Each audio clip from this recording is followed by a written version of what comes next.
Hi ಸ್ನೇಹಿತರೆ, ಇವತ್ತು ನಾನು ನಿಮಗೆ ವ್ಯತ್ಯಸ್ತವಾಗಿರುವ ಒಂದು ಕನ್ನಡ ಹಾರರ್ ಥ್ರಿಲ್ಲರ್ ಅನ್ನ ಎಕ್ಸ್ಪ್ಲೇನ್ ಮಾಡ್ತಿದ್ದೀನಿ. ಮೂವಿಯ ಹೆಸರು ಸೂ ಫ್ರಮ್ ಸೋ. ವಿಡಿಯೋ ಇಷ್ಟವಾದರೆ ಒಂದು ಲೈಕ್ ಮಾಡಿ. ಹಾಗೆ ಇನ್ನೂ ನನ್ನ ಸ್ನೇಹಿತರಲ್ಲಿ ಯಾರಾದರೂ ನನ್ನ ಚಾನೆಲ್ ನ ಸಬ್ಸ್ಕ್ರೈಬ್ ಮಾಡ್ಕೊಂಡಿಲ್ಲ ಅಂದ್ರೆ ಸಬ್ಸ್ಕ್ರೈಬ್ ಮಾಡಿ ಸಪೋರ್ಟ್ ಮಾಡಿ. ಅದೇ ತರ ನಿಮ್ಮ ಅಭಿಪ್ರಾಯಗಳನ್ನು ಕಮೆಂಟ್ ಮೂಲಕ ತಿಳಿಸಿ. ಬನ್ನಿ ಕಥೆಯೊಳಗೆ ಹೋಗೋಣ. ಈ ಮೂವಿಯ ಪ್ರಾರಂಭದಲ್ಲಿ ನಮ್ಮ ಕರ್ನಾಟಕದಲ್ಲಿರುವ ಒಂದು ಸುಂದರವಾಗಿರುವ ಗ್ರಾಮವನ್ನ ನಮಗೆ ತೋರಿಸ್ತಾರೆ. ಆ ಗ್ರಾಮದಲ್ಲಿರುವ ಜನರೆಲ್ಲರೂ ತುಂಬಾ ಇನ್ನೋಸೆಂಟ್ ಆಗಿರ್ತಾರೆ. ಅದರಲ್ಲಿ ರವಿ ಅಣ್ಣ ಅಂತ ಒಬ್ಬರು ಇರ್ತಾರೆ. ಇವರೇ ನಮ್ಮ ಮೂವಿಯ ಒಂದು ಮುಖ್ಯವಾದ ಕ್ಯಾರೆಕ್ಟರ್. ಈ ರವಿ ಅಣ್ಣ ಇದಾರಲ್ವಾ, ಸದ್ಯಕ್ಕೆ ಇವರೇ ನಮ್ಮ ಗ್ರಾಮದ ಮುಖ್ಯಸ್ಥನ ತರ. ಇವರು ಹೇಳೋದನ್ನ ಗ್ರಾಮದಲ್ಲಿರುವ ಎಲ್ಲಾ ಜನರು ಸಹ ಕೇಳ್ತಾರೆ. ನಮ್ಮ ರವಿ ಅಣ್ಣ ಒಬ್ಬ ಮಧ್ಯವಯಸ್ಕ. ಇವರಿಗೆ ಇನ್ನೂ ಸಹ ಮದುವೆ ಆಗಿರುವುದಿಲ್ಲ. ಆ ಊರಿನ ಜನರನ್ನ ಸಂಬಂಧಿಸಿದವರೆಗೂ ಅವರಿಗೆ ಎಲ್ಲವೂ ರವಿ ಅಣ್ಣನೇ ಆಗಿರ್ತಾರೆ. ರವಿ ಅಣ್ಣನಿಗೆ ಅಂತಾನೆ ಆ ಊರಿನಲ್ಲಿ ಒಂಥರ ಪ್ರೀತಿ ಕಾಳಜಿ ಎಲ್ಲವೂ ಇರುತ್ತದೆ. ಹೀಗೆ ನಮಗೆ ರವಿ ಅಣ್ಣನನ್ನ ಪರಿಚಯಿಸಿದ ನಂತರ ಈ ಮೂವಿಯ ಹೀರೋನ ತೋರಿಸ್ತಾರೆ. ಹೀರೋ ಹೆಸರು ಅಶೋಕ ಅಂತ. ಇನ್ನೂ ಹೆಚ್ಚು ಹೇಳಿ ನಿಮಗೆ ಬೋರ್ ಹೊಡೆಯೋದಕ್ಕಿಂತ ಒಳ್ಳೆಯದು ನಾವು ಕಥೆಯೊಳಗಡೆ ಹೋಗೋದು. ಈ ಗ್ರಾಮದಲ್ಲಿರುವ ಜನರೆಲ್ಲರೂ ಅತೀವ ಮೂಢನಂಬಿಕೆ ಇರುವವರು ಆಗಿರ್ತಾರೆ. ಓಪನಿಂಗ್ ಸೀನ್ ನಲ್ಲೇ ನಮ್ಮ ಹೀರೋದು ಅಜ್ಜಿ ತೀರಿ ಹೋಗ್ತಾರೆ. ಅದರ ನಂತರ ಅವರಿಗೆ ಮಾಡಬೇಕಾದ ಸಂಸ್ಕಾರ ಶಾಸ್ತ್ರಗಳನ್ನೆಲ್ಲವೂ ಆ ಊರಿನ ಜನರೆಲ್ಲರೂ ಒಂದುಗೂಡಿ ಮಾಡ್ತಾರೆ. ಅದೆಲ್ಲ ಮಾಡಿ ಮುಗಿಸಿದ ನಂತರ ಇವಾಗ 14ನೇ ದಿನ ಊರಿನ ಜನರೆಲ್ಲರೂ ಸೇರಿಬಿಟ್ಟು ಅವತ್ತು ರಾತ್ರಿ ತೀರಿ ಹೋದ ಅಜ್ಜಿಗೆ ಎಲೆಯಲ್ಲಿ ಊಟ ಬಡಿಸಿ ಅವರು ಬಂದು ತಿನ್ನೋ ತನಕ ಊರಿನ ಜನರೆಲ್ಲರೂ ಹೊರಗಡೆ ವೆಯ್ಟ್ ಮಾಡ್ತಾ ಇರ್ತಾರೆ. ಹೀಗೆ ಗ್ರಾಮದವರೆಲ್ಲರೂ ಹೊರಗಡೆ ನಿಲ್ಲುವಾಗ ನಮ್ಮ ಹೀರೋ ಅಲ್ಲಿ ಒಂದು ಸುಂದರವಾದ ಹುಡುಗಿಯನ್ನ ನೋಡ್ತಾನೆ. ಆ ಹುಡುಗಿ ಸಹ ಇದೇ ಊರಿನವಳು ಆಗಿರ್ತಾಳೆ. ಅವಳು ಸಹ ನಮ್ಮ ಹೀರೋನ ಸೈಡ್ ನಿಂದ ಸೈಡ್ ಹೊಡಿತಾ ಇರ್ತಾಳೆ. ಹಾಗಿರುವಾಗ ನಮ್ಮ ಹೀರೋ ಏನ್ ಮಾಡ್ತಾರಂದ್ರೆ ತನ್ನ ಫೋನ್ ನಂಬರ್ ಅನ್ನ ಒಂದು ಪೇಪರ್ ಚೀಟಿಯಲ್ಲಿ ಬರೆದು ಹುಡುಗಿ ಕಾಲ್ ಹತ್ತಿರ ಹಾಕಿ ಹೋಗಕ್ಕೆ ಅಂತ ನೋಡುವಷ್ಟರಲ್ಲಿ ಹೀರೋ ಫೋನ್ ರಿಂಗ್ ಆಗ್ತಾ ಇರುತ್ತದೆ. ಹುಡುಗಿನೇ ಕಾಲ್ ಮಾಡ್ತಿರಬಹುದು ಅಂತ ಹೀರೋ ಅನ್ಕೋತಾರೆ. ನೋಡಿದರೆ ಹೀರೋದು ಫೋನ್ ಮನೆಯೊಳಗಡೆ ಇರುತ್ತದೆ. ಈ ಮನೆಯೊಳಗಡೆ ತಾನೇ ನಮ್ ಅಜ್ಜಿಗೆ ಎಲೆಯಲ್ಲಿ ಊಟ ಬಡಿಸಿ ಕಾಯ್ತಾ ಇರೋದು.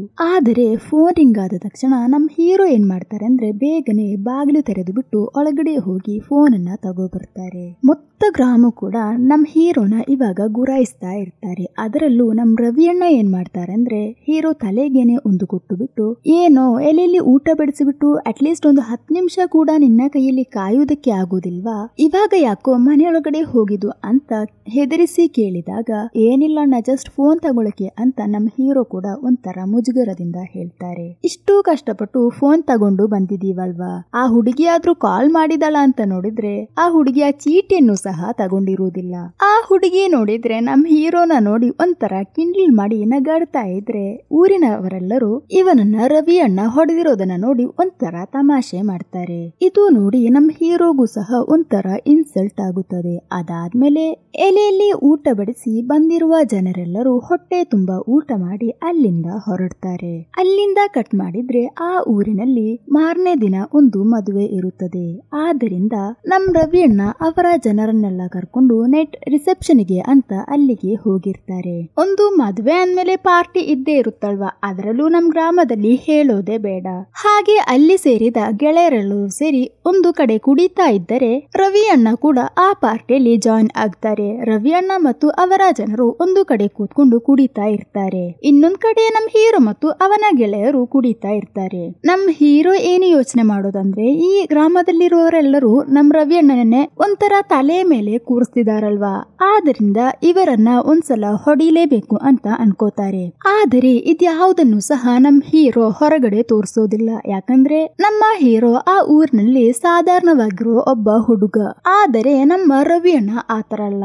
ಅದರಲ್ಲೂ ಆ ಮದುವೆ ಮನೆಯಲ್ಲಿ ಎಲ್ಲರೂ ಡ್ಯಾನ್ಸ್ ಮಾಡ್ತಾ ಇರುವಾಗ ನಮ್ ರವಿ ಅಣ್ಣ ಕೂಡ ಡ್ಯಾನ್ಸ್ ಮಾಡ್ತಾರೆ ಅಂತ ತಿಳಿದ ತಕ್ಷಣ ಒಂದು ಒಳ್ಳೆಯ ಮಾಸ್ ಸಾಂಗ್ ಅನ್ನ ಹಾಕ್ತಾರೆ. ಹಾಗೆ ಆ ಮದುವೆ ಮನೆಯಲ್ಲಿ ತುಂಬಾ ದೊಡ್ಡ ಪಾರ್ಟಿನೇ ನಡೆಯುತ್ತದೆ. ಹಾಗೆ ಅವತ್ತು ಅವತ್ತು ರಾತ್ರಿ ಗ್ರಾಮದಲ್ಲಿರುವವರೆಲ್ಲರೂ ತುಂಬಾ ಸಂತೋಷವಾಗಿ ಆ ರಿಸೆಪ್ಷನ್ ಮುಗಿಸಿ ಅವರವರ ಮನೆಗೆ ಅಂತ ಹೊರಡ್ತಾರೆ. ಅದೇ ತರ ನಮ್ಮ ಹೀರೋ ಕೂಡ ರಿಸೆಪ್ಷನ್ ಮುಗಿಸಿ ತನ್ನ ಮನೆಗೆ ಹೋಗ್ತಾ ಇರುವಾಗ ಹೋಗುವ ದಾರಿ ಮಧ್ಯೆನೆ ಇವನಿಗೆ ಕ್ರಶ್ ಹೊಡೆದಿರುವ ಆ ಹುಡುಗಿ ಮನೆಯನ್ನ ಕ್ರಾಸ್ ಮಾಡ್ಕೊಂಡು ಹೋಗ್ತಾನೆ. ಆಗ ಅವನಿಗೆ ಏನೋ ಒಂಥರ ಥಿಂಕಿಂಗ್ ಬಂದ್ಬಿಟ್ಟು ಆ ಹುಡುಗಿಯ ಮನೆಯ ಬಾತ್ರೂಮ್ ನಲ್ಲಿ ಯಾರೋ ಸ್ನಾನ ಮಾಡ್ತಾ ಇರ್ತಾರೆ, ಅದು ಆ ಹುಡುಗಿನೇ ಆಗಿರಬಹುದು ಅಂತ ಹೇಳಿ ಇವನು ಕದ್ದು ನೋಡಕ್ಕೆ ಅಂತ ಹೋಗ್ತಾನೆ. ಅಲ್ಲಿಂದ ಕಟ್ ಮಾಡಿದ್ರೆ ಇನ್ನೊಂದ್ ಕಡೆ ಮದುವೆ ಮನೆಯಲ್ಲಿರುವ ನಮ್ ರವಿ ಅಣ್ಣನಿಗೆ ಒಂದು ಕಾಲ್ ಬರುತ್ತದೆ. ಯಾರೋ ಆ ಹುಡುಗಿ ಮನೆಯಿಂದನೇ ಕಾಲ್ ಮಾಡಿರ್ತಾರೆ. ಹಾಗೆ ರವಿ ಅಣ್ಣ ಏನ್ ಮಾಡ್ತಾರಂದ್ರೆ ಬೇಗನೆ ತನ್ನ ಜನರನ್ನೆಲ್ಲ ಕರ್ಕೊಂಡು ಅಲ್ಲಿಗೆ ಹೋಗ್ತಾರೆ. ಆ ಮನೆಯಲ್ಲಿ ತಂದೆ ತಾಯಿ ಮತ್ತು ಆ ಹುಡುಗಿ ಇರ್ತಾಳೆ. ಇವರೆಲ್ಲರ ಮುಖ ಒಂಥರ ದೆವ್ವ ಹಿಡ್ದಿರೋ ತರ ಇತ್ತು. ಏನಾಯ್ತು, ಯಾಕೆ ನನ್ನನ್ನ ಇಷ್ಟು ಅವಸರದಿಂದ ಕರೆದಿದ್ದು ಅಂತ ರವಿ ಅಣ್ಣ ಕೇಳಿದಾಗ್ಲೇ ಇವಾಗ ನೋಡಿ ಒಂದು ಫನ್ನಿ ಟ್ವಿಸ್ಟ್ ಇಲ್ಲಿ ರಿವೀಲ್ ಆಗುತ್ತದೆ. ಆಕ್ಚುಲಿ ಏನಂದ್ರೆ ಆ ಬಾತ್ರೂಮ್ ನಲ್ಲಿ ಅವರ ಅಜ್ಜಿ ಸ್ನಾನ ಮಾಡ್ತಾ ಇರ್ತಾರೆ. ಆ ಸಮಯದಲ್ಲಿ ಒಬ್ಬ ಕದ್ದು ನೋಡ್ತಾನೆ. ಅಜ್ಜಿನ ನೋಡಿದ ಆ ಹುಡುಗ ಅಲ್ಲಿಂದ ಹೆದರಿ ಓಡ್ತಾನೆ. ಇದೇ ಅಲ್ಲಿ ನಡೆದಿರುತ್ತದೆ. ಹಾಗಂತಲ್ಲ ನಮ್ ರವಿ ಅವ್ರ ಜೊತೆ ಹೇಳಿದಾಗ, ಯಾರು ನಮ್ಮ ಗ್ರಾಮದಲ್ಲಿ ಇಷ್ಟು ಕೇವಲವಾಗಿರುವ ಕೆಲಸವನ್ನ ಮಾಡಿರೋದು, ಅಜ್ಜಿ ನೀವು ಆ ವ್ಯಕ್ತಿಯನ್ನ ನೋಡಿದೀರಾ ಅಂತೆಲ್ಲ ಅಜ್ಜಿಯನ್ನ ಕೇಳಿದಾಗ ಅವರು ರವಿಯನ್ನ ಜೊತೆ, ನಾನು ಅವರನ್ನ ತುಂಬಾ ದೂರದಿಂದ ನೋಡಿದೀನಿ, ಇನ್ನೊಂದ್ಸಲ ನೋಡಿದ್ರೆ ಖಂಡಿತವಾಗಿಯೂ ನಾನು ಅವರನ್ನ ಕಂಡು ಹಿಡಿತೀನಿ. ಓ ಹಾಗ, ಸರಿ ಆಯ್ತು ಅಂತ ಹೇಳಿಬಿಟ್ಟು ಯಾವ ಕಿಟಕಿಯಿಂದ ಅವನು ಕದ್ದು ನೋಡಿದ ಅಂತ ರವಿ ಮತ್ತು ಅವರ ಜನರೆಲ್ಲರೂ ಬಂದು ಸುತ್ತಿ ನೋಡುವಾಗ ಆ ಗುಂಪಿನಲ್ಲಿರೋರು ಎಲ್ಲರೂ ಕುಡಿದು ಬಿಟ್ಟು ಫಿಟ್ ಆಗಿರ್ತಾರೆ. ಆದರೆ ಅದರಲ್ಲಿರುವ ಒಬ್ಬ ರವಿ ಅಣ್ಣನ ಹತ್ತಿರ ಬಂದ್ಬಿಟ್ಟು, ಅವನು ಇಲ್ಲಿ ತನಕ ಬಂದಿದ್ರೆ ಖಂಡಿತವಾಗಿಯೂ ಅವನ ಫಿಂಗರ್ ಪ್ರಿಂಟ್ಸ್ ಇಲ್ಲಿ ಇರುತ್ತದೆ, ಬೆಳಿಗ್ಗೆನೆ ಪೊಲೀಸ್ ಅವರನ್ನ ಕರೆಸಿಬಿಟ್ಟು ಅವನನ್ನ ಕಂಡು ಹಿಡಿಯೋಣ ಅಂತೆಲ್ಲ ಐಡಿಯಾ ಕೊಡ್ತಾ ಇರ್ತಾನೆ. ರವಿ ಅಣ್ಣ ಕೂಡ ಅದೇ ತರ ಮನೆಯವರ ಹತ್ತಿರ ಬಂದ್ಬಿಟ್ಟು, ನೀವೇನು ಬೇಜಾರ್ ಮಾಡ್ಕೋಬೇಡಿ, ಬೆಳಿಗ್ಗೆ ಪೊಲೀಸ್ ಅವರು ಬರ್ತಾರೆ, ಎಲ್ಲ ಸರಿ ಮಾಡುವ, ಇವಾಗ ಸದ್ಯಕ್ಕೆ ನೀವು ಹೋಗಿ ನಿದ್ದೆ ಮಾಡಿ ಅಂತ ಹೇಳಿ ಅವ್ರನ್ನ ಅಲ್ಲಿಂದ ಕಳಿಸ್ತಾರೆ. ಅಲ್ಲಿಂದ ಕಟ್ ಮಾಡಿದ್ರೆ ಮಾರನೇ ದಿನ ಬೆಳಿಗ್ಗೆ ನಮ್ಮ ಹೀರೋ ಮನೆ ಮುಂದೆ ಊರಿನವರೆಲ್ಲರೂ ಸೇರಿರ್ತಾರೆ. ಎಲ್ಲರೂ ಹೀರೋ ಬಗ್ಗೆನೆ ಮಾತಾಡ್ತಾ ಇರ್ತಾರೆ. ರಾತ್ರಿ ಆ ಹುಡುಗ ಬಂದಿದ್ದಲ್ಲಿಂದ ಒಂಥರ ವಿಪರೀತವಾಗಿ ಆಡ್ತಿದ್ದಾನೆ. ಅವನ ನಡತೆ, ಮಾತಾಡುವುದು, ಕಣ್ಣು ಇದೆಲ್ಲ ಒಂಥರ ವಿಚಿತ್ರವಾಗಿ ಅನಿಸ್ತಿದೆ. ಅವನೊಳಗಡೆ ಏನೋ ಸೇರ್ಕೊಂಡಿದೆ ಅಂತ ಎಲ್ಲರೂ ನಮ್ಮ ಹೀರೋ ಮೈಯಲ್ಲಿ ದೆವ್ವ ಸೇರ್ಕೊಂಡ ತರ ಹೇಳ್ತಾ ಇರ್ತಾರೆ. ಏನು ನಡೀತಿದೆ ಅಂತ ನಮಗೇನು ತಿಳಿಯುವುದಿಲ್ಲ. ಅದೇ ಸಮಯ ನಮ್ಮ ಹೀರೋ ನಿದ್ದೆಯಿಂದ ಎದ್ದೇಳ್ತಾರೆ. ಹೊರಗಡೆ ಇದ್ದ ಎಲ್ಲರೂ ಅವನು ಎದ್ದ ಓಡಿ ಅಂತ ಹೇಳಿಬಿಟ್ಟು ಅಲ್ಲಿಂದ ಓಡಕ್ಕೆ ಶುರು ಮಾಡ್ತಾರೆ. ಯಾಕೆ ಎಲ್ಲರೂ ನೋಡಿ ಹೆದರಿ ಹೀಗೆ ಓಡ್ತಿದ್ದಾರೆ, ನಮಗೇನಾಗಿದೆ ಅಂತ ಹೀರೋ ಕನ್ನಡಿ ನೋಡ್ತಿದ್ರೆ ಹೀರೋ ಹಣೆ ಮೇಲೆ ಹಾಗೂ ಕೈಯಲ್ಲೆಲ್ಲ ನಾಮ ಹಾಕಿರ್ತಾರೆ. ಹಾಗೆ ಹೀರೋ ಕನ್ನಡಿಯಲ್ಲಿ ನೋಡ್ತಾ ನಿನ್ನೆ ರಾತ್ರಿ ನಡೆದ ಫ್ಲಾಶ್ ಬ್ಯಾಕ್ ಅನ್ನ ನಮಗೆ ತೋರಿಸ್ತಾರೆ. ನಮ್ಮ ಹೀರೋ ಅವನ ಕ್ರಶ್ ಮನೆ ದಾಟಿ ಹೋಗುವಾಗ ಅವಳೇ ಸ್ನಾನ ಮಾಡ್ತಿರಬಹುದು ಅಂತ ಕದ್ದು ನೋಡಕ್ಕೆ ಬಂದ ಅಲ್ವಾ. ಹಾಗಂತ ಅವನು ನೋಡಕ್ಕೆ ಹೋದಾಗ ಆ ಬಾತ್ರೂಮ್ ಒಳಗಡೆ ಬ್ಯೂಟಿ ಇರ್ಲಿಲ್ಲ, ಆ ಮನೆಯ ಅಜ್ಜಿ ಇದ್ದರು. ಇವನನ್ನ ನೋಡಿ ಆ ಅಜ್ಜಿ ಹೆದರಿ ಕೂಗಿದಾಗ ಇವನು ಸಹ ಒಂದು ಪೊದೆಯೊಳಗಡೆ ಹೋಗಿ ಬಚ್ಚಿಟ್ಕೊಳ್ತಾನೆ. ಹಾಗೆ ಇವನು ಬಚ್ಚಿಟ್ಕೊಂಡ ಸಮಯದಲ್ಲೇ ರವಿ ಅಣ್ಣ ಅಲ್ಲಿಗೆ ಬಂದಿರ್ತಾರೆ. ರವಿ ಅಣ್ಣ ನೋಡಿಬಿಟ್ಟು, ನಾಳೆ ಖಂಡಿತವಾಗಿಯೂ ಪೊಲೀಸ್ನ ಕರೆಯೋಣ, ಅವರು ಬಂದು ಇಲ್ಲಿರುವ ಫಿಂಗರ್ ಪ್ರಿಂಟ್ಸ್ ಅನ್ನ ನೋಡಿ ಯಾರು ಅಂತ ಕಂಡು ಹಿಡಿತಾರೆ. ಆ ತರ ಎಲ್ಲ ಮಾತಾಡ್ತಿದ್ರಲ್ವಾ, ಇದನ್ನೆಲ್ಲ ನಮ್ಮ ಹೀರೋ ಕೇಳಿಸ್ಕೊಂಡಿರ್ತಾರೆ. ಅಯ್ಯೋ ಮುಗೀತು, ಖಂಡಿತವಾಗಿಯೂ ನಾವು ಸಿಕ್ಕಾಕೋತೀವಿ ಅಂತ ಯೋಚನೆ ಮಾಡ್ತಿರುವಾಗಲೇ ರವಿ ಅಣ್ಣ ಅಲ್ಲಿಂದ ಹೋಗ್ತಾರೆ. ಹಾಗೆ ಹೀರೋ ಏನ್ ಮಾಡ್ತಾರೆ ಅಂದ್ರೆ ಆ ಕಿಟಕಿಯಲ್ಲಿದ್ದ ತನ್ನ ಫಿಂಗರ್ ಪ್ರಿಂಟ್ಸ್ ಗಳನ್ನೆಲ್ಲ ಇರೇಸ್ ಮಾಡಿಬಿಡ್ತಾನೆ. ಹಾಗೆ ಇರೇಸ್ ಮಾಡ್ತಾ ಇರುವಾಗ ಆ ಗ್ರಾಮದಲ್ಲಿರುವ ಒಬ್ಬ ಇದನ್ನ ನೋಡ್ತಾನೆ. ಆದರೆ ಅವನು ಹೀರೋದು ಮುಖ ನೋಡಿರ್ಲಿಲ್ಲ. ಹಾಗೆ ಹೀರೋನ ಹಿಂಬಾಲಿಸ್ಕೊಂಡು ಅವನು ಓಡಿಸ್ಕೊಂಡು ಬರ್ತಾನೆ. ಅದೇ ಸಮಯ ತನ್ನ ಕಂಪನಿಗೆ ಅಂತ ಒಬ್ಬರನ್ನು ಸಹ ಕರ್ಕೊಳ್ತಾರೆ. ಇವಾಗ ಆ ಗ್ರಾಮದಲ್ಲಿರುವ ಇಬ್ಬರು ವ್ಯಕ್ತಿಗಳು ಸೇರಿ ನಮ್ಮ ಹೀರೋನ ಓಡಿಸಿ ಹಿಡ್ಕೊಳ್ತಾರೆ.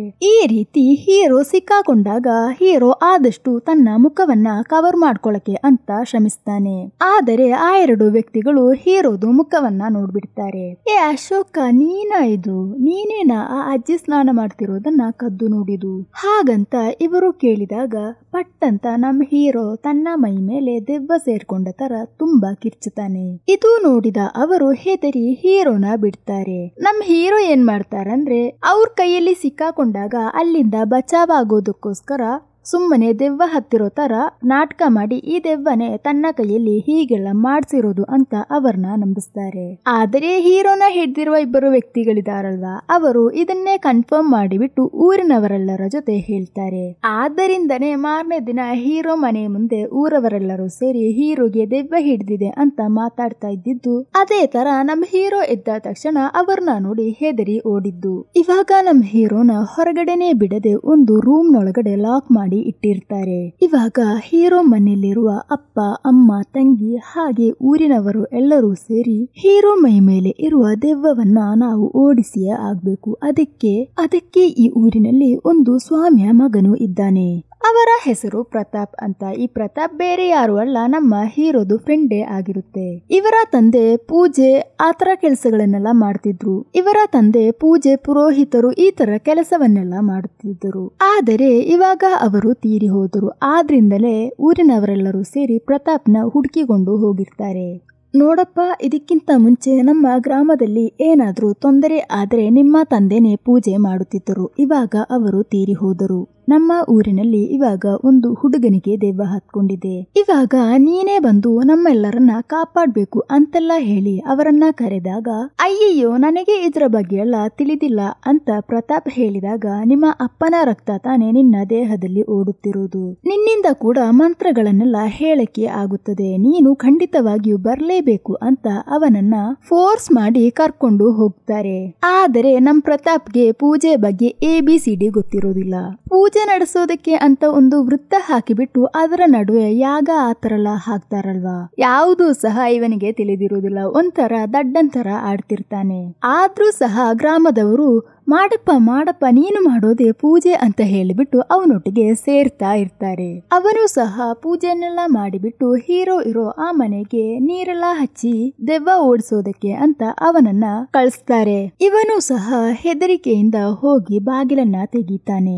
ಹೀರೋ ಫ್ರೆಂಡ್ ಪ್ರತಾಪನ್ನ ಸ್ವಾಮಿ ವೇಷದಲ್ಲಿ ನೋಡಿ ಹೀರೋಗೆ ನಗು ಕಂಟ್ರೋಲ್ ಮಾಡಕ್ಕೆ ಆಗೋದಿಲ್ಲ. ಹಾಗೆ ಹೀರೋ ಏನ್ ಮಾಡ್ತಾರಂದ್ರೆ ಬಾಗಿಲು ಮುಚ್ಚಿಬಿಟ್ಟು ಒಳಗಡೆ ಹೋಗಿ ತುಂಬಾನೇ ನಗಾಡ್ತಾರೆ. ಇದು ಕೇಳಿದಾಗ ಪ್ರತಾಪ್ ಅಲ್ಲಿಂದ ಹೆದರಿ ಓಡ್ತಾನೆ. ದೆವ್ವ ಯಾಕೆ ಈ ತರ ನಗಾಡ್ತಿದೆ ಅಂತ ಗ್ರಾಮದವರೆಲ್ಲರೂ ಹೆದರಿಕೆಯಿಂದ ಇರ್ತಾರೆ. ಅದು ಅಲ್ಲದೆ ಹೀರೋ ಮೇಲೆ ಹತ್ತಿರುವ ದೆವ್ವ ಯಾವುದು ಅಂತ ಎಲ್ಲರೂ ಯೋಚನೆ ಮಾಡ್ತಾ ಇರ್ತಾರೆ.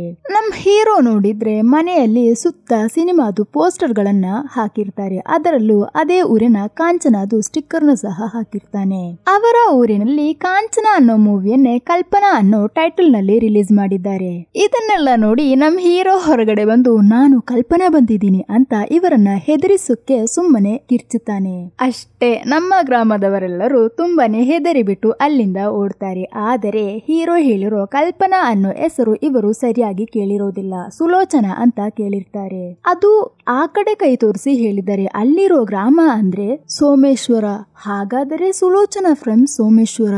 ಇದನ್ನೇ ಶಾರ್ಟ್ ಫಾರ್ಮ್ ನಲ್ಲಿ ಸುಲೋಚನಾದು ಸು ಮತ್ತು ಸೋಮೇಶ್ವರದ ಸೋದಗೊಂಡು ಸು ಫ್ರಮ್ ಸೋ ಅಂತ ಮೂವಿಯ ಹೆಸರನ್ನ ಹಾಕಿದ್ದಾರೆ. ಇವಾಗ ಆ ಗ್ರಾಮದವರನ್ನ ಸಂಬಂಧಿಸಿದವರಿಗೂ ಹೀರೋ ಮೈಯಲ್ಲಿ ಹತ್ತಿರುವ ದೆವ್ವದ ಹೆಸರು ಸುಲೋಚನಾ, ಅದು ಸೋಮೇಶ್ವರ ಅನ್ನೋ ಗ್ರಾಮದಿಂದ ಬಂದಿದೆ ಹಾಗಂತ ಹೇಳಿ ಎಲ್ಲರೂ ನಂಬುವುದಕ್ಕೆ ಶುರು ಮಾಡ್ತಾರೆ. ಈ ವಿಷಯ ಆ ಊರಿನಲ್ಲೇ ಒಂಥರ ಮುಖ್ಯಸ್ಥನಾಗಿರುವ ರವಿ ಅಣ್ಣನ ಕಿವಿಗೂ ಸಹ ತಲುಪುತ್ತದೆ. ಓ ಹಾಗ, ಆಯ್ತು, ನಾನೇ ಅವನನ್ನ ಹೋಗಿ ಮೀಟ್ ಮಾಡ್ತೀನಿ ಅಂತ ಊರವರೆಲ್ಲರೂ ಹೇಳಿದ ಕಾರಣ ರವಿ ಅಣ್ಣ ಇವಾಗ ಹೀರೋ ಇರೋ ಮನೆಗೆ ಅಂತ ಬಂದಿರ್ತಾರೆ. ಇವಾಗ ಹೀರೋ ಹತ್ತಿರ ರವಿ ಅಣ್ಣ ಬಂದಾಗ ಈ ಚಾನ್ಸ್ ಅನ್ನ ನಾವು ಮಿಸ್ ಮಾಡ್ಕೋಬಾರದು ಅಂತ ಹೇಳಿ ರವಿ ಕರೆದ ತಕ್ಷಣ ಹೀರೋ ಅವರ ಹತ್ತಿರ ಬಂದು ಬಿಟ್ಟು ಕೂರ್ತಾರೆ. ನಮ್ ರವಿ ಅಣ್ಣನಿಗೂ ಸಹ ಒಳಗೊಳಗೆ ಸ್ವಲ್ಪ ಭಯ ಇದ್ರೂ ಸಹ ಊರವರ ಮುಂದೆ ನೋಡಿ ಕರೆದ ತಕ್ಷಣ ಬಂದು ಕೂತಾಳ್ವಾ, ಇವನಿಗೆ ಏನೂ ಇಲ್ಲ, ಯಾರು ಇವನನ್ನ ನೋಡಿ ಹೆದರ್ಬೇಡಿ ಹಾಗಂತ ಹೇಳಿ ರವಿ ಹೀರೋ ಶೋಲ್ಡರ್ ಮೇಲೆ ತಟ್ಟಿದಾಗ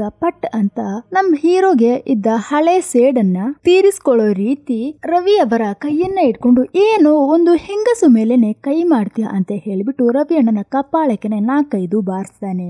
ಅವಾಗ ರವಿ ಅಣ್ಣ ಹೀರೋನ ಗುರಾಯಿಸಿ ನೋಡಿದಾಗ ಹೀರೋ ಒಂಥರ ತಲೆ ತಿರುಗಿ ಪ್ರಜ್ಞೆ ತಪ್ಪಿ ಬೀಳೋ ತರ ಆಕ್ಟಿಂಗ್ ಮಾಡ್ತಾರೆ. ಊರವರ ಮುಂದೆಲ್ಲ ಒಳ್ಳೆ ಹೆಸರಿದ್ದ ರವಿ ಅಣ್ಣನನ್ನೇ ಹೀರೋ ಈ ತರ ಹೊಡೆದಿದ್ದರಿಂದ ರವಿ ಅಣ್ಣನಿಗೆ ಒಂಥರ ಶೇಮ್ ಆಗುತ್ತದೆ. ಅವರು ಆ ಇನ್ಸಲ್ಟ್ ನಿಂದಲೇ ಅಲ್ಲಿಂದ ಹೊರಡ್ತಾರೆ. ಈ ಸಂಭವದ ನಂತರ ರವಿ ಅಣ್ಣನನ್ನೇ ಒಬ್ಬ ಹೊಡೆದ್ನ, ಯಾರೋ ಅವನು ಅಂತ ಹೋಗಿ ನೋಡ್ತಾರೆ. ನೋಡಿದರೆ ನಮ್ ಹೀರೋ ಅಲ್ವಾ ಹೊಡೆದಿರೋದು, ಅದು ಅಲ್ಲ ಇವಾಗ ನಮ್ ಹೀರೋ ಮೈ ಮೇಲೆ ದೆವ್ವ ಇದೆ ಅಲ್ವಾ. ಹಾಗೆ ಅವ್ರನ್ನ ನೋಡಿ ಎಲ್ಲರೂ ಹೆದರಿ ಓಡ್ತಾರೆ. ಇದನ್ನ ಸಂಬಂಧಿಸಿ ಒಂದು ಮೀಟಿಂಗ್ ಅನ್ನ ಇಡ್ತಾರೆ. ಆ ಮೀಟಿಂಗ್ ನಲ್ಲಿ ರವಿ ಅಣ್ಣ ನಮ್ ಹೀರೋ ಮೈ ಮೇಲೆ ಇರುವ ದೆವ್ವನ ಓಡಿಸೋದಕ್ಕೆ ಅಂತ ಹೊರನಾಡಿನಿಂದ ಒಂದು ಸ್ಪೆಷಲ್ ಸ್ವಾಮಿಯನ್ನ ಕರ್ಕೊಂಡು ಬರುವುದಾಗಿ ಹೇಳ್ತಾರೆ. ಅಲ್ಲಿಂದ ಕಟ್ ಮಾಡಿದ್ರೆ ಮಾರನೇ ದಿನಾನೇ ರವಿ ಅಣ್ಣ ಹೇಳಿದ ತರ ಆ ಊರಿನಲ್ಲಿ ಒಂದು ಸ್ವಾಮಿ ಬಂದು ಇಳಿತಾರೆ. ರಾಜ್ ಬಿ ಶೆಟ್ಟಿ ಅವರು ಈ ಮೂವಿಯಲ್ಲಿ ಸ್ವಾಮಿಯ ಕ್ಯಾರೆಕ್ಟರ್ ನಲ್ಲಿ ನಟಿಸಿರ್ತಾರೆ. ದೆವ್ವ ಓಡಿಸೋದಕ್ಕೆ ಅಂತ ಬಂದಿದಾರಲ್ವಾ, ಹಾಗೆ ಬಂದ ತಕ್ಷಣನೇ ನಮ್ ಹೀರೋನ ಹೋಗಿ ನೋಡ್ತಾರೆ. ಹೀರೋನ ಅಲ್ಲಿ ಕೂರಿಸಿಬಿಟ್ಟು ಇವರು ಕ್ವಶನ್ ಕೇಳಕ್ಕೆ ಅಂತ ಸ್ಟಾರ್ಟ್ ಮಾಡ್ತಾರೆ. ಹೀರೋ ಕೂಡ ತನ್ನ ಕೈಯಲ್ಲಿ ಆದಷ್ಟು ಆಕ್ಟಿಂಗ್ ಮಾಡ್ತಾ ಇರ್ತಾರೆ. ಅದೇ ಸಮಯದಲ್ಲಿ ಹೀರೋಗೆ ಕ್ರಶ್ ಇರುವ ಆ ಹುಡುಗಿ ಅಲ್ಲಿಗೆ ತನ್ನ ಅಜ್ಜಿಯನ್ನ ಕರ್ಕೊಂಡು ಬರ್ತಾರೆ. ಅಯ್ಯೋ ಈ ಅಜ್ಜಿನ ಎಲ್ಲ ಮುಗೀತು, ಈ ಅಜ್ಜಿ ತಾನೇ ಹೇಳಿರೋದು ಇನ್ನೊಂದ್ಸಲ ಆ ಹುಡುಗನ್ನ ನೋಡಿದ್ರೆ ಕಂಡು ಹಿಡಿತೀನಿ ಅಂತ, ಎಲ್ಲಾನು ಮುಗೀತು ಅಂತ ಹೆದರಿ ಕೂರ್ತಿರುವಾಗ ಸದ್ಯ ಆ ಅಜ್ಜಿಗೆ ಹೀರೋ ಫೇಸ್ ನೆನಪಿರೋದಿಲ್ಲ. ಹೀರೋ ಮೈಯಿಂದ ದೆವ್ವ ಓಡಿಸೋದಕ್ಕೆ ಅಂತ ಒಬ್ಬ ಸ್ವಾಮಿ ಬಂದಿರ್ತಾರಲ್ವಾ, ಅವರು ಹೀರೋದು ಮೈ ಫುಲ್ಲು ಟೆಸ್ಟ್ ಮಾಡಿಬಿಟ್ಟು ಪುನಃ ಹೀರೋನ ರೂಮ್ ಒಳಗಡೆ ಹಾಕಿ ಗ್ರಾಮದಲ್ಲಿರುವವರನ್ನ ಕರೆದು ಬಿಟ್ಟು ಈ ಹುಡುಗನ ಮೈಯಲ್ಲಿ ಬಂದಿರೋದು ಒಂದು ಸಾಧಾರಣವಾದ ಆತ್ಮವಲ್ಲ, ಅದು ಯಾವುದೋ ಒಂದು ದೊಡ್ಡ ಕಾರ್ಯಕ್ಕೋಸ್ಕರ ಬಂದಿದೆ. ಆ ಕಾರ್ಯ ಮುಗಿಯೋ ತನಕ ಅದು ಹೋಗೋದಿಲ್ಲ. ಆದರೆ ಅದನ್ನ ಸ್ವಲ್ಪ ಸ್ಟ್ರಾಂಗ್ ಕಮ್ಮಿ ಮಾಡುವಂತ ಕೆಲಸಗಳು ನನ್ನ ಕೈಯಲ್ಲಿದೆ. ಏನಂದ್ರೆ ಈ ಮೊಳೆ ಹೊಡೆಯೋದು, ಅದೇ ತರ ಎಲೆ ಅಡಿಕೆಯಲ್ಲಿ ಹೊಡೆಯೋದು, ಈ ತರ ಕೆಲಸಗಳೆಲ್ಲ ನನ್ನ ಕೈಯಲ್ಲಿದೆ ಅಂತ ಸ್ವಾಮಿ ಹೇಳಿದಾಗ ಇದೆಲ್ಲ ರೂಮ್ ಒಳಗಡೆಯಿಂದ ಕೇಳ್ತಿದ್ದ ನಮ್ಮ ಹೀರೋ, ಅಪ್ಪ ಸದ್ಯ ಹೊರನಾಡಿನಿಂದ ಯಾವುದೋ ದೊಡ್ಡ ಸ್ವಾಮಿಯನ್ನ ಕರ್ಕೊಂಡು ಬಂದು ನನ್ನ ನಾಟಕವನ್ನ ಕಂಡು ಹಿಡಿತಾರೆ ಅಂತ ಅನ್ಕೊಂಡಿದ್ದೆ. ಆದರೆ ಅವರಿಗೇನೆ ನನ್ನ ಬಗ್ಗೆ ಏನು ತಿಳಿದಿಲ್ಲ. ಸರಿ ಓಕೆ, ಬೇರೆ ಯಾವ ಟೆಕ್ನಿಕ್ ಅನ್ನ ಯೂಸ್ ಮಾಡಬಹುದು ಅಂತ ಎಲ್ಲರೂ ನೋಡ್ತಿರುವಾಗ ಸ್ವಾಮಿ ಒಂದು ವಿಷಯವನ್ನ ಹೇಳ್ತಾರೆ. ಅವನ ಮೈ ಮೇಲೆ ಇರೋದು ತುಂಬಾ ಗಂಭೀರವಾಗಿರುವ ಒಂದು ದೆವ್ವ, ಅದನ್ನ ಹಾಗೆಲ್ಲ ಹೊರಗಡೆ ತೆಗಿಯೋಕೆ ಆಗುದಿಲ್ಲ. ಆದರೆ ಅದನ್ನ ನಾನು ವಾಂತಿ ಮೂಲಕನೇ ಹೊರಗಡೆ ತೆಗೀತೀನಿ, ಅದಕ್ಕೆ ಅವನಿಗೆ ಕಷಾಯವನ್ನ ಕೊಡ್ಬೇಕು.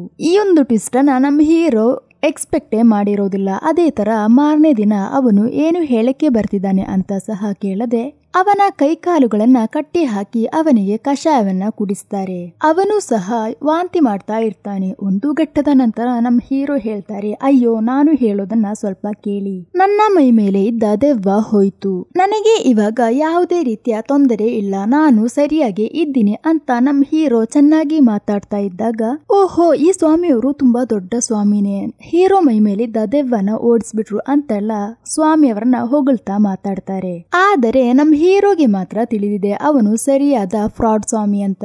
ಆದ್ರೂ ಸಹ ನಮ್ ಹೀರೋ ಈ ವಿಷಯವನ್ನ ಬೇರೆ ಯಾರಿಗೂ ಹೇಳಕ್ಕಾಗದೆ ಇವಾಗ ನಾನು ಸರಿಯಾಗಿದ್ದೀನಿ, ನಾರ್ಮಲ್ ಆಗಿದ್ದೀನಿ ಅಂತ ಎಲ್ಲರ ಜೊತೆ ಹೇಳ್ತಾ ಇರ್ತಾರೆ.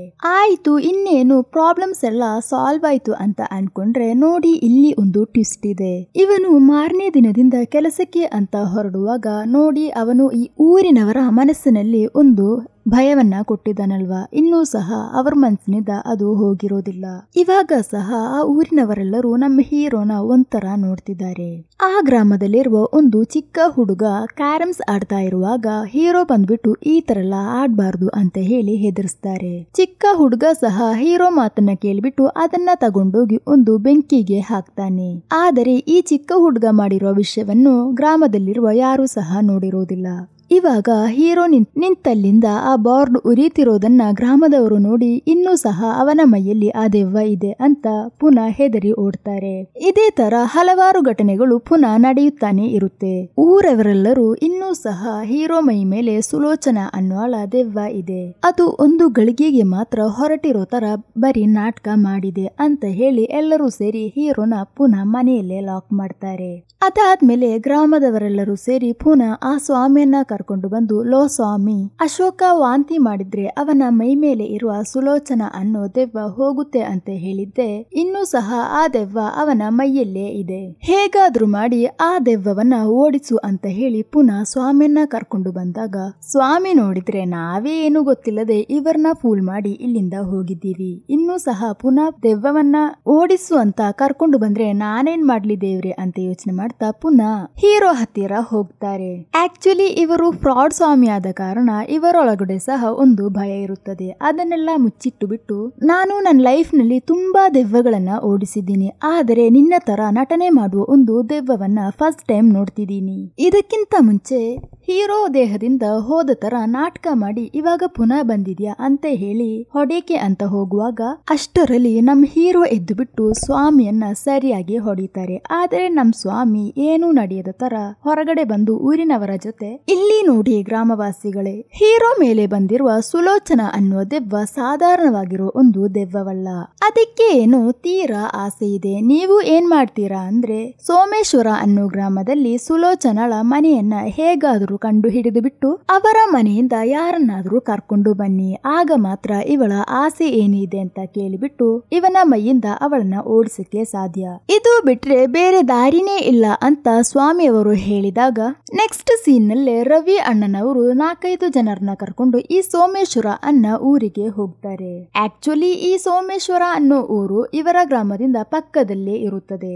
ಆಕ್ಚುಲಿ ಈ ಗ್ರಾಮದವರಿಗೂ ಹಾಗೂ ಸೋಮೇಶ್ವರದ ಊರಿನವರಿಗೆ ಆಗೋದಿಲ್ಲ. ಆದ್ರೂ ಸಹ ಈ ತರ ಒಂದು ಸಿಚುವೇಶನ್ ನಲ್ಲಿ ರವಿ ಅಣ್ಣ ಒಂದು 4-5 ಜನರನ್ನ ಕರ್ಕೊಂಡು ಹೋಗಿ ಅಲ್ಲಿರುವ ಸುಲೋಚನಳ ಮನೆಯನ್ನು ಕಂಡು ಹಿಡಿದು ನೋಡಿದರೆ ಆ ಮನೆಯಲ್ಲಿ ಭಾನು ಅನ್ನೋ ಒಬ್ಬಳು ಹೆಂಗಸು ಮಾತ್ರ ಇರ್ತಾಳೆ. ಆ ಭಾನುವನ್ನ ನೋಡಿದ ತಕ್ಷಣ ರವಿ ಅಣ್ಣ ಮನೆಯೊಳಗಡೆ ಹೋಗದೆ ಅಲ್ಲೇ ನಿಂತು ಬಿಡ್ತಾರೆ. ಯಾಕಂದ್ರೆ ಅದಕ್ಕೆ ಒಂದು ಕಾರಣ ಇರುತ್ತದೆ. ಏನಂದ್ರೆ ಇವಾಗ ರವಿ ಅಣ್ಣನಿಗೆ ಸುಮಾರು 35 ವರ್ಷ ಆಗಿರುತ್ತದೆ. ಆದರೆ ಒಂದು 10 ವರ್ಷಗಳ ಹಿಂದೆ ರವಿ ಅಣ್ಣ ಈ ಭಾನುವನ್ನೇ ಹುಡುಗಿ ನೋಡಕ್ಕೆ ಅಂತ ಬಂದಿರ್ತಾರೆ. ಆದರೆ ರವಿ ಅಣ್ಣನ ಅಮ್ಮ ಈ ಹುಡುಗಿ ತುಂಬಾ ಗುಂಡಾಗಿದ್ದಾಳೆ, ಇವಳು ಬೇಡ ಅಂತ ಹೇಳಿಬಿಟ್ಟು ಇವರಿಬ್ಬರ ಮದುವೆಯನ್ನ ಕ್ಯಾನ್ಸಲ್ ಮಾಡಿರ್ತಾರೆ. ಆದ್ದರಿಂದನೇ ಹಳೆ ನೆನಪುಗಳು ಅಂದ ಕಾರಣ ರವಿ ಅಣ್ಣ ಹೊರಗಡೆನೆ ನಿಂತು ಬಿಟ್ಟು ಮಾತಾಡ್ತಾರೆ. ಒಟ್ಟಿಗೆ ಹೋದ ಗ್ರಾಮದ ಜನರು, ಏನಮ್ಮ ಭಾನು, ಸುಲೋಚನ ಅನ್ನೋ ಹುಡುಗಿ ಈ ಮನೆಯಿಂದಲ್ಲ ಹಾಗಂತ ಕೇಳಿದಾಗ ಭಾನು ಸ್ವಲ್ಪ ಇಮೋಷನ್ ಆಗಿ, ಅವರು ನನ್ನ ಅಮ್ಮ, 1 ವರ್ಷಗಳ ಮುಂಚೆನೆ ಅವರು ತೀರಿ ಹೋದರು, ಇವಾಗ ಯಾಕೆ ಅವರನ್ನ ಹುಡುಕಿಕೊಂಡು ಬಂದಿದ್ದೀರಾ ಅಂತ ಕೇಳಿದಾಗ, ನೋಡಮ್ಮ, ನಿಮ್ಮ ಅಮ್ಮನ ಆತ್ಮ ನಮ್ಮ ಊರಿನಲ್ಲಿರುವ ಒಂದು ಹುಡುಗನ ಮೈ ಮೇಲೆ ಸೇರ್ಕೊಂಡು ತುಂಬಾ ಕಾಲದಿಂದ ನಮ್ಮ ಊರಿನವರನ್ನ ಟಾರ್ಚರ್ ಮಾಡ್ತಾ ಇದ್ದಾರೆ, ದಯವಿಟ್ಟು ಬಂದು ನಿಮ್ಮ ಅಮ್ಮನ ಜೊತೆ ಮಾತಾಡಿ ಅಮ್ಮನ ಆತ್ಮವನ್ನ ಆ ಹುಡುಗನ ಮೈಯಿಂದ ಹೊರಗಡೆ ಕಳಿಸು. ಇದನ್ನೆಲ್ಲ ಕೇಳಿದಾಗ ಭಾನು ಸ್ವಲ್ಪ ಬೇಜಾರಿನಿಂದ ನಿಲ್ತಾಳೆ. ಅದಾದ್ಮೇಲೆ ನೆಕ್ಸ್ಟ್ ದಿನನೇ ಊರಿನವರೆಲ್ಲರೂ ಸೇರಿ ಭಾನುವನ್ನ ಕರ್ಕೊಂಡು ಬರ್ತಾರೆ. ಒಬ್ಬರೇ ಮಾತಾಡ್ಲಿ ಅಂತ ಒಳಗಡೆ ಕಳಿಸಿದಾಗ ಭಾನು ನಿಜವಾಗ್ಲೂ ತನ್ನ ಅಮ್ಮನ ಆತ್ಮ ಹೀರೋ ಮೈ ಮೇಲೆ ಇದ್ದಾಳೆ ಅಂತ ಫೀಲ್ ಮಾಡ್ಕೊಂಡು ಮಾತಾಡ್ತಾರೆ. ಆದರೆ ನಮ್ ಹೀರೋ ನೋಡಿದ್ರೆ ಓಪನ್ ಆಗಿ, ನೋಡಿ ಭಾನು ಅವರೇ, ಈ ಊರಿನವರು ಹೇಳೋ ತರ ನಿಮ್ಮ ಅಮ್ಮನ ಆತ್ಮ ಏನು ನನ್ನ ಮೈ ಮೇಲೆ ಇಲ್ಲ, ನಾನು ಸುಮ್ಮನೆ ಇವರನ್ನ ಯಾಮಾರಿಸೋಣ ಅಂತ ಹೇಳಿದ್ದೆ ಅಂತೆಲ್ಲ ಹೀರೋ ಇರೋ ವಿಷಯಗಳನ್ನೆಲ್ಲ ಭಾನು ಜೊತೆ ಹೇಳ್ತಾರೆ. ಆದರೆ ಭಾನು ನೋಡಿದ್ರೆ ಇದೇನು ನಂಬುವುದಿಲ್ಲ. ಇಲ್ಲ, ನಮ್ಮ ಅಮ್ಮ ಇಲ್ಲೇ ಇರೋ ತರ ನನಗೆ ಫೀಲ್ ಆಗ್ತಿದೆ ಅಂತ ಹೇಳಿಬಿಟ್ಟು ಹೀರೋನ ಹಿಡ್ಕೊಂಡು ತುಂಬಾನೇ ಅಳಕ್ಕೆ ಶುರು ಮಾಡ್ತಾರೆ. ಅವಾಗ ಭಾನು ಅವರ ಚಿಕ್ಕಪ್ಪ ಬರ್ತಾರೆ. ಅವರು ಒಂದು ಕುಡುಕ. ಅವರು ಬಂದು ಬಿಟ್ಟು, ಏ ಭಾನು, ನೀನೇನು ಇಲ್ಲಿ ಮಾಡ್ತಿದ್ಯಾ, ಇವರಿಗೂ ನಮಗೂ ಆಗೋದಿಲ್ಲ ಅಂತ ಗೊತ್ತು ತಾನೆ, ಮರ್ಯಾದಿಂದ ಬಂದ್ರೆ ಸರಿ ಹಾಗಂತ ಹೇಳಿ ತುಂಬಾನೇ ಅಲ್ಲಿ ಗಲಾಟೆ ಮಾಡಿಬಿಟ್ಟು ಭಾನು ಅವರನ್ನ ಅಲ್ಲಿಂದ ಕರ್ಕೊಂಡು ಹೋಗ್ತಾರೆ. ಈ ಘಟನೆ ನಡೆದ ನಂತರ ಹೀರೋ, ಇನ್ನೂ ನನ್ನ ಮೈಯಲ್ಲಿ ಯಾವುದೇ ರೀತಿಯ ದೆವ್ವ ಪಿಶಾಚಿ ಏನು ಇಲ್ಲ ಅಂತ ಊರವರಿಗೆ ತಿಳಿಸ್ಬೇಕು ಅಂತ ಹೇಳಿ ರೂಮಿನಿಂದ ಹೊರಗಡೆ ಬರೋದಕ್ಕೆ ಅಂತ ಪ್ರಯತ್ನ ಪಡ್ತಾರೆ. ಆದರೆ ಅವನ ಅಪ್ಪ ಅಮ್ಮ ತಂಗಿ ಸೇರ್ಕೊಂಡು ಅವನನ್ನ ರೂಮ್ ಒಳಗಡೆ ಬೀಗ ಹಾಕಿದ್ರಲ್ವಾ. ಸೊ ಇವನೇನ್ ಮಾಡ್ತಾನೆ ಅಂದ್ರೆ ನೆಟ್ಟಗೆ ಮಾಡಿ ಮೇಲೆ ಹತ್ಕೊಂಡು ಅಲ್ಲಿರುವ ಸೀಟನ್ನ ತೆಗೆದು ಅಲ್ಲಿಂದ ಬಚಾವಾಗ್ಬಿಟ್ಟು ನೇರವಾಗಿ ಇವನನ್ನ ಫಸ್ಟ್ ದೆವ್ವ ಓಡಿಸಕ್ಕೆ ಬಂದಿರುವ ಇವನ ಫ್ರೆಂಡ್ ಪ್ರತಾಪ್ ಇದಾನಲ್ವಾ, ಅವನ ಹತ್ತಿರ ಹೋಗ್ತಾನೆ. ಅವನ್ ಜೊತೆ ಹೋಗಿ ಹೀರೋ ನಡೆದಿರೋ ವಿಷಯಗಳನ್ನೆಲ್ಲ ಹೇಳಿದ್ರು ಸಹ ಆ ಪ್ರತಾಪ್ ನಮ್ ಹೀರೋನ ನೋಡಿಬಿಟ್ಟು ಹೆದರಿ ಅಲ್ಲಿಂದ ಓಡ್ತಾನೆ. ಇವಾಗ ಏನಾಗುತ್ತೆ ಅಂದ್ರೆ ಊರಿನವರೆಲ್ಲರೂ ಹೀರೋನ ನೋಡುವಾಗ ತುಂಬಾನೇ ಹೆದರಿ ಓಡಕ್ಕೆ ಅಂತ ಶುರು ಮಾಡ್ತಾರೆ. ಯಾರು ಸಹ ಹೀರೋ ಜೊತೆ ಮಾತಾಡೋದು ಇಲ್ಲ. ಆದ್ದರಿಂದ ಇದು ಇದೇ ತರ ಕಂಟಿನ್ಯೂ ಆದ್ರೆ ಸರಿಯಾಗೋದಿಲ್ಲ ಅಂತ ಹೇಳಿಬಿಟ್ಟು ಪುನಃ ಊರಿನವರೆಲ್ಲರೂ ಸೇರಿ ಭಾನು ಹತ್ತಿರ ಹೋಗ್ತಾರೆ. ಈ ಸಲ ಕೂಡ ನಮ್ಮ ಭಾನು ಹೀರೋ ಜೊತೆ ತನ್ನ ಅಮ್ಮನ ಜೊತೆ ಮಾತಾಡೋ ತರ ತುಂಬಾನೇ ಇಮೋಷನಲ್ ಆಗಿ ಮಾತಾಡ್ತಾರೆ. ಭಾನು ಅವರಿಗೆ ಇನ್ನೂ ಸಹ ಮದುವೆಯಾಗಿರೋದಿಲ್ಲ. ಆದ್ರಿಂದ ಅಮ್ಮನ ಜೊತೆ ನೀನು ನನ್ನನ್ನ ಬೇಗನೆ ಬಿಟ್ಟು ಹೋಗ್ಬಿಟ್ಟೆ ಅಮ್ಮ, ನೀನು ಹೋದಲ್ಲಿಂದ ನಾನು ತುಂಬಾ ಪ್ರಾಬ್ಲಮ್ಸ್ ಅನ್ನ ಫೇಸ್ ಮಾಡ್ತಾ ಇದ್ದೀನಿ, ಆ ತರ ಎಲ್ಲ ಓಪನ್ ಆಗಿ ಮಾತಾಡ್ತಾ ಇರುವಾಗ ಹೀರೋ ಕೂಡ ಇದೆಲ್ಲ ಕೇಳಿ ಇವರಿಗೆ ಯಾಕೆ ಈ ತರ ಕಷ್ಟ ಕೊಡ್ಬೇಕು ಅಂತ ಯೋಚನೆ ಮಾಡ್ತಾ ಕೂರ್ತಾರೆ. ಅದಾದ್ಮೇಲೆ ಭಾನು ಅವರನ್ನ ಮನೆಗೆ ಕರ್ಕೊಂಡು ಹೋಗಿ ಬಿಡ್ಬೇಕು, ಯಾರಾದ್ರೂ ಕರ್ಕೊಂಡು ಹೋಗಿ ಬಿಡಿ ಅಂತ ಹೇಳಿದಾಗ ಅಲ್ಲಿ ನಮ್ ರವಿ ಅಣ್ಣ ಮಾತ್ರ ಸ್ಕೂಟರ್ನ ಇಟ್ಕೊಂಡಿರ್ತಾರೆ. ಸೊ ಬೇರೆ ದಾರಿನೇ ಇಲ್ಲದೆ ರವಿ ಅಣ್ಣನ ಜೊತೆ ಭಾನು ಅವರನ್ನ ಕರ್ಕೊಂಡು ಹೋಗಿ ಮನೆಯಲ್ಲಿ ಬಿಡಕ್ಕೆ ಅಂತ ಹೇಳ್ತಾರೆ. ಹಾಗೆ ಅವರಿಬ್ಬರು ಸ್ಕೂಟರ್ ನಲ್ಲಿ ಹೋಗ್ತಾ ಇರುವಾಗ ನಿಮಗೆ ನನ್ನನ್ನ ಜ್ಞಾಪಕ ಇದೆಯಾ? ಸುಮಾರು 10 ವರ್ಷಗಳ ಹಿಂದೆ ನೀವೇ ನನ್ನನ್ನ ಹುಡುಗಿ ನೋಡಕ್ಕೆ ಅಂತ ಬಂದಿದ್ರಿ, ಅದನ್ನ ನೀವು ಮರೆತರೂ ಸಹ ನಾನು ಮರೆಯೋದಿಲ್ಲ. ಮೊದಲಿಗೆ ಅವತ್ತು ನನ್ನನ್ನ ಹುಡುಗಿ ನೋಡಕ್ಕೆ ಬಂದಿರೋರು ನೀವೇ. ಈ ತರ ಎಲ್ಲ ಭಾನು ಹೇಳಿದಾಗ ಇದನ್ನೆಲ್ಲ ಕೇಳಿ ರವಿ ಅವರು ತುಂಬಾ ಗಿಲ್ಟಿ ಫೀಲ್ ನಿಂದ ಹೋಗ್ತಾ ಇರ್ತಾರೆ. ಇವಳನ್ನ ಹೋಗಿ ನಾವು ಗುಂಡು ಅಂತ ಹೇಳಿಬಿಟ್ಟು ಕ್ಯಾನ್ಸಲ್ ಮಾಡ್ದೋಳ, ಇವಾಗ ಇವಳು ನೋಡಕ್ಕೆ ತುಂಬಾನೇ ಸ್ಕರ್ಟ್ ಆಗಿ ಒಂಥರ ನೋಡುವಾಗ್ಲೇ ಬೇಜಾರಾಗೋ ತರ ಇದ್ದಾಳೆ. ಹೀಗಿರುವಾಗ್ಲೇ ಭಾನು ಅವರ ಅಮ್ಮ ತೀರಿ ಹೋಗ್ತಾರೆ. ಅದಾದ್ಮೇಲೆ ಇವರು ಸಹ ಮದುವೆ ಮಾಡ್ಕೊಳ್ಳದೆ ಸಿಂಗಲ್ ವುಮೆನ್ ಆಗಿ ಬದುಕುತ್ತಾರೆ. ಆ ಸಮಯದಲ್ಲಿ ಇವರು ತುಂಬಾ ಪ್ರಾಬ್ಲಮ್ಸ್ ಅನ್ನೆಲ್ಲ ಫೇಸ್ ಮಾಡ್ತಾರೆ. ಅದಾದ್ಮೇಲೆ ದಿನ ರವಿ ಅಣ್ಣ ಹೋಗಿಬಿಟ್ಟು ಭಾನುನ ಸ್ಕೂಟರ್ ನಲ್ಲಿ ಕರ್ಕೊಂಡು ಬರೋದು, ಭಾನು ಹೀರೋ ಜೊತೆ ಅಮ್ಮನ್ ಜೊತೆ ಮಾತಾಡೋ ತರ ಮನ್ಸು ಬಿಚ್ಚಿ ಮಾತಾಡೋದು, ಇದೇ ತರ ನಡೀತಾ ಇರುತ್ತೆ. ಹೀಗೆ ಟ್ರಾವೆಲ್ ಮಾಡ್ತಾ ಇದ್ದ ಕಾರಣ ರವಿ ಅಣ್ಣನಿಗೆ ಇವಾಗ ಭಾನು ಮೇಲೆ ಸ್ವಲ್ಪ ಲವ್ ಆಗುತ್ತದೆ. ಹೀಗಿರುವಾಗ ಒಂದು ರಾತ್ರಿ ಭಾನು ಅವರು ಬಂದ್ಬಿಟ್ಟು ಹೀರೋ ಮನೆಯ ಬಾಗಿಲನ್ನ ತುಂಬಾ ಜೋರಾಗಿ ತಟ್ಟುತ್ತಾರೆ. ಯಾವುದೋ ದೆವ್ವ ಬಂದ್ಬಿಡ್ತಾ ಅಂತ ಹೇಳ್ಬಿಟ್ಟು ಹೀರೋ ಭಯದಿಂದಲೇ ಬಾಗಿಲು ತೆಗೆದು ನೋಡಿದಾಗ ಅದು ಭಾನು ಅವರು. ಯಾಕೆ ಇಷ್ಟೊತ್ತಲ್ಲಿ ಇಲ್ಲಿಗೆ ಬಂದಿದ್ದೀರಾ, ಅದು ಅಲ್ಲದೆ ನೀವು ಯಾಕೆ ತುಂಬಾ ಹೆದರ್ತಿದ್ದೀರಾ ಅಂತ ಹೀರೋ ಕೇಳಿದಾಗ ಅಲ್ಲಿ ನಮ್ಮ ಭಾನು ಎಲ್ಲಾ ವಿಷಯಗಳನ್ನ ರಿವೀಲ್ ಮಾಡ್ತಾರೆ. ಪಾಪ ಇವರು ಮದುವೆನು ಮಾಡ್ಕೊಳ್ಳದೆ ಸಿಂಗಲ್ ವುಮೆನ್ ಆಗಿ ಇರ್ತಾರಲ್ವಾ,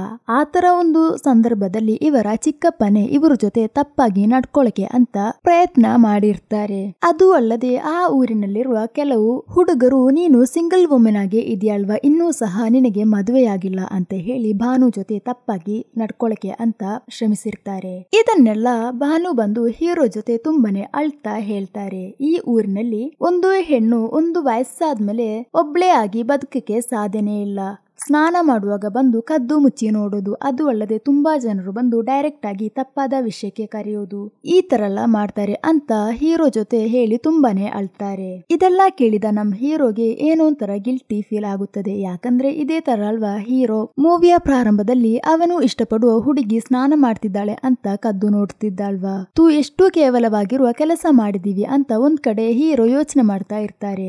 ಭಾನು ಹೇಳ್ತಾಳೆ, ಇವಾಗ ನಾನು ನನ್ನ ಮನೆಗೆ ವಾಪಸ್ ಹೋದ್ರೆ ಖಂಡಿತವಾಗಿಯೂ ನನ್ನ ಚಿಕ್ಕಪ್ಪ ನನ್ನನ್ನ ಸುಮ್ಮನೆ ಬಿಡುವುದಿಲ್ಲ. ಹೀರೋ ಸಹ ಸರಿ ಆಯ್ತು ನಾನು ನೋಡ್ಕೋತೀನಿ, ಸದ್ಯಕ್ಕೆ ನೀವು ಇಲ್ಲೇ ನಿಂತ್ಕೊಳ್ಳಿ ಅಂತ ಅವನ ಮನೆಯಲ್ಲೇ ನಿಲ್ಲಿಸ್ತಾರೆ. ಅಲ್ಲಿಂದ ಕಟ್ ಮಾಡಿದ್ರೆ ಭಾನು ಹೀಗೆ ಹೀರೋ ಮನೆಗೆ ಬಂದಿರೋದನ್ನ ತಿಳಿದು ಬೆಳಿಗ್ಗೆ ಆಗುವಷ್ಟರಲ್ಲಿ ಊರಿನ ಜನರೆಲ್ಲರೂ ಅವರ ಮನೆ ಮುಂದೆ ಗುಂಪಾಗಿ ಸೇರಿರ್ತಾರೆ. ಅವಾಗ ನಮ್ ಹೀರೋ ಒಂದು ವಿಷಯವನ್ನ ಮಾಡ್ತಾರೆ. ಹೀರೋ ಏನ್ ಮಾಡ್ತಾರೆ ಅಂದ್ರೆ ನಿಜವಾಗ್ಲೂ ತನ್ನ ಮೈ ಮೇಲೆ ಸುಲೋಚನಳ ದೆವ್ವ ಇರೋ ತರ ಮುಖಕ್ಕೆ ಕಾಲಿಗೆಲ್ಲ ಕಾಂಚನಳ ತರ ಕುಂಕುಮವನ್ನ ಹಚ್ಚಿಬಿಟ್ಟು ನಿಜವಾಗ್ಲೂ ಸೀರೆ ಉಟ್ಬಿಟ್ಟು ಹೊರಗಡೆ ಬರ್ತಾರೆ. ಅಷ್ಟೇ ಅಲ್ಲಿರುವ ಊರಿನವರೆಲ್ಲರೂ ಹೆದರಿ ಓಡ್ತಾರೆ. ಹೀರೋ ಭಾನು ಅವರ ಕೈಯನ್ನ ಹಿಡಿದ್ಬಿಟ್ಟು ಇವಳು ನನ್ನ ಹುಡುಗಿ, ಇನ್ನು ಯಾರಾದ್ರೂ ಇವಳನ್ನ ಮುಟ್ಟಕ್ಕೆ ನೋಡಿದ್ರೆ ನಿಮ್ಮನ್ನೆಲ್ಲರನ್ನು ನನ್ನ ಹತ್ತಿರ ಕರ್ಕೊಂಡು ಬಿಡ್ತೀನಿ ಅಂತ 2 ಮಾಸ್ ಡೈಲಾಗ್ ಹೊಡೆದು ಬಿಟ್ಟು ರವಿ ಅಣ್ಣನ ಸ್ಕೂಟರ್ ತಗೊಂಡು ಭಾನು ಅವ್ರನ್ನ ಕರ್ಕೊಂಡು ಅವ್ರ ಮನೆಗೆ ಕರ್ಕೊಂಡು ಹೋಗಿ ಬಿಡ್ತಾರೆ. ಹಾಗೆ ಭಾನು ಅವರ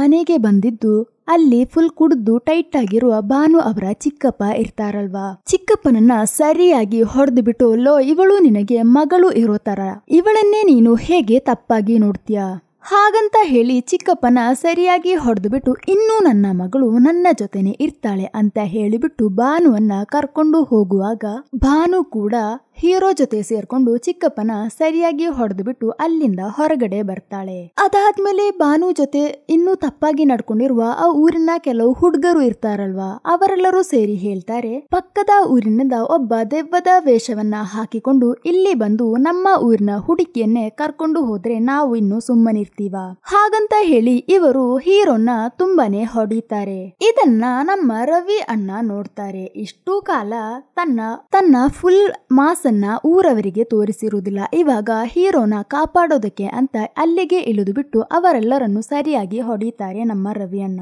ಹಾಗೆ ರವಿ ಅಣ್ಣ ಇಳಿದಿದ್ದು ನೋಡಿ ಊರಿನವರೆಲ್ಲರೂ ಸೇರಿ ಗಲಾಟೆಗೆ ಅಂತ ಹೋಗ್ತಾರೆ. ಅದೇ ಸಮಯ ಸೋಮೇಶ್ವರದಲ್ಲಿರುವ ಜನರೆಲ್ಲರೂ ಸರಿ ಈ ಕಡೆಗೂ ಸಹ ಗಲಾಟೆಗೆ ಬರ್ತಾರೆ. ಹಾಗೆ ಎರಡು ಗ್ರಾಮದವರು ಸೇರಿ ತುಂಬಾ ದೊಡ್ಡ ಜಗಳನೆ ನಡೀತಾ ಇರುತ್ತದೆ. ಅದೇ ಸಮಯ ಇದೆಲ್ಲವನ್ನ ನೋಡಿ ಭಾನು ಅಳ್ತಾ ಇರೋದನ್ನ ನಮ್ಮ ರವಿ ಅಣ್ಣ ನೋಡ್ತಾರೆ. ಸಾಕು ನಿಲ್ಸಿ, ಇನ್ನೂ ಭಾನು ನಮ್ಮ ಊರಿಗೆ ಸೇರಿದ ಹೆಣ್ಣು, ಇನ್ನೂ ಯಾರಾದ್ರೂ ಅವಳ ಜೊತೆ ಆಟಕ್ಕೆ ಬಂದ್ರೆ ಅಷ್ಟೇ ಅಂತ ಹೇಳಿಬಿಟ್ಟು ರವಿ ಅಣ್ಣ ಭಾನುನ ಕರ್ಕೊಂಡು ಹೋಗ್ತಾರೆ. ಹಾಗೆ ಕರ್ಕೊಂಡು ಬಂದಿದ್ದು ಹೀರೋ ಮೈ ಮೇಲೆ ಇರುವ ಸುಲೋಚನಾ ಅನ್ನೋ ದೆವ್ವ ಹೋಗ್ಬೇಕಂದ್ರೆ ಅವರ ಕೊನೆ ಆಸೆ ಈಡೇರ್ಬೇಕು. ಅವರ ಕೊನೆ ಆಸೆ ಏನಂದ್ರೆ ತನ್ನ ಮಗಳಿಗೆ ಮದುವೆಯಾಗಿ ನೋಡ್ಬೇಕು. ಹಾಗಂತ ನಮ್ ಹೀರೋ ನಿಜವಾಗ್ಲೂ ಮೈಯೊಳಗಡೆಯಿಂದ ಸುಲೋಚನಾ ಹೇಳೋ ತರ ಗ್ರಾಮದವ್ರ ಜೊತೆ ಹೇಳ್ತಾರೆ. ಇದು ಕೇಳಿದ ಗ್ರಾಮದವರೆಲ್ಲರೂ ಭಾನುವನ್ನ ಯಾರು ಮದುವೆ ಮಾಡ್ಕೋತಾರೆ, ಭಾನುವನ್ನ ಯಾರಿಗೆ ಮದುವೆ ಮಾಡಿಸೋದು, ಆದರೆ ಮಾತ್ರ ಸುಲೋಚನಾಳ ದೆವ್ವ ನಮ್ ಅಶೋಕನ ಬಿಟ್ಟು ಹೋಗೋದು, ನಮ್ಮ ಗ್ರಾಮಕ್ಕೆ ನೆಮ್ಮದಿ ಸಿಗೋದು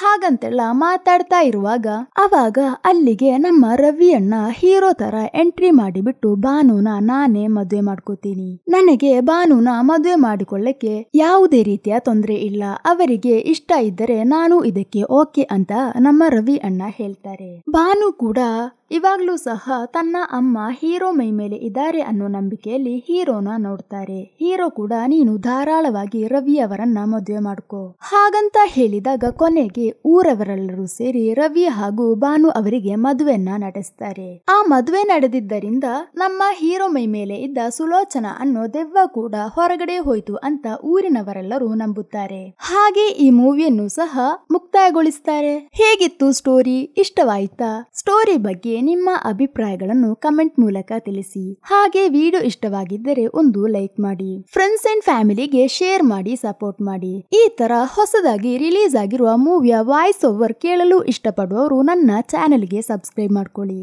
ಇನ್ನೂ ಒಂದು ಒಳ್ಳೆಯ ಕಥೆಯಾಗಿ ನಾಳೆ ನೋಡುವ. ಅಲ್ಲಿಯವರೆಗೂ ಬಾಯ್.